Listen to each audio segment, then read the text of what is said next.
Welcome to Africa Insight. In this week's video, we look into some developments in Zimbabwe. So, Louw, there's been some news about the president possibly extending his term, some constitutional stuff. Do you want to maybe just give us a rundown?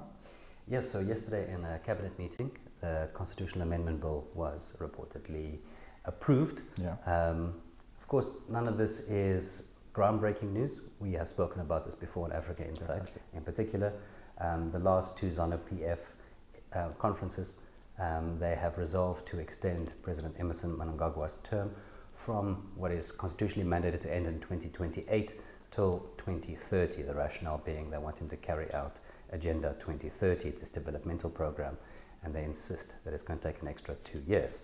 Of course, as we've said in the past, it's not a particularly good argument. Ultimately, there's no reason why someone else can't take over. It seems like a ruse in order to keep Mr. Mnangagwa in office for another 2 years, perhaps indefinitely. Yeah. And so looking at the amendments that were tabled in Cabinet yesterday, they certainly fulfill that goal of extending his term by moving presidential terms and parliamentary terms from 5 years to 7 years. So that will get him to the 2030. What we've seen in the past, and we recall for other African countries, is that when a new constitution is passed, sometimes leaders also argue that it's reset the clock. Yes. So if it says only 2 terms, under a new constitution, he would then start a new term, I guess, and he can stay in power indefinitely. He is 83, perhaps older, as we've said in the past, and this might just keep him in office. Like I was going to just say, what stops him then from deciding, I want to stay on? Indeed. So the parliamentary terms extended, but it's much more than that, of course. This is quite a big change to the constitution, the biggest one since 1987, when Zimbabwe introduced the executive presidency. It also removes direct presidential elections and replaces it with a parliamentary system, like we have in South Africa.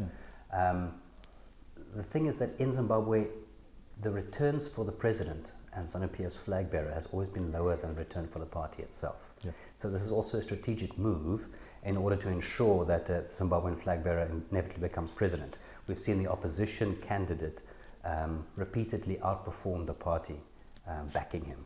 Yeah. So we've seen Nelson Chamisa in the past do better than MDC, do better than the Triple C. Yes. The sort of messianic figure of the opposition candidate has propelled them into greater returns. So doing it this way is another way for Zanu-PF to kind of lock it in.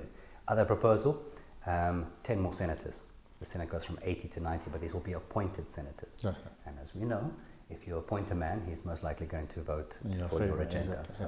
So, then other bits and bobs that would concern the opposition, in particular, the voters' roll gets taken away from the Zimbabwe Electoral Commission. The ZTZ has always been very pro-ZANU, but that role now goes to the registrar, would go to the Registrar General, another appointed position. So again, and the introduction of a delimitation commission. So delimitation is also taken away from the ZTC. Gerrymandering will then become something that we'll have to worry about, of course. Abolishing the gender commission, and then a couple of other things as well.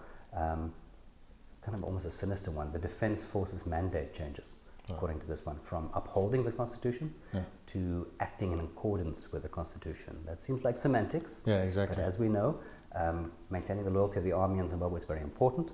And we saw last year a number of generals were retired, and individuals from the FAS Trust were brought into those senior roles. So keeping the military loyal and keeping the military in line is very important in Zimbabwe. Mr. Mnangagwa, of course, swept into power on the back of a coup d'etat, and so he'll be sensitive to that. Then, Louw, just one quick one. Then we've talked about all the mechanics of this. How have the opposition reacted, civil society, if any? What's just been the general sort of feeling amongst the opposition, per se? Well, amongst the opposition, they see this as almost a predictable power grab. Yeah. They see it, I think, for what it is a manipulation of the system by a party like Zanu-PF that has been seeing declining electoral returns and is worrying about the next election cycle, and is now already setting this in motion. They set in motion after the last election to manufacture that 2/3 majority in parliament. They now have that, and the opposition is concerned that these amendments are going to be pushed through without a referendum, because the referendum is the thing that could stop it. But there's, of course, the big elephant in the room, the factionalism within Zanu-PF itself. Vice President Chiwenga wants to take over from Mr. Mnangagwa, and if this is passed, it certainly cuts off his ambitions at the knees. And so the big risk, again, for Zimbabwe is what do they do with the factionalism that inevitably will will impact this when it comes before Parliament. They have the numbers, Yep. they could vote it through, but do they have the organisational stability and discipline in order to push it through? Exactly. Oh well, very good. I think let's leave it at that. Thank you for joining Africa Insight this week. If you'd like more information on our products or services, please visit our website or socials.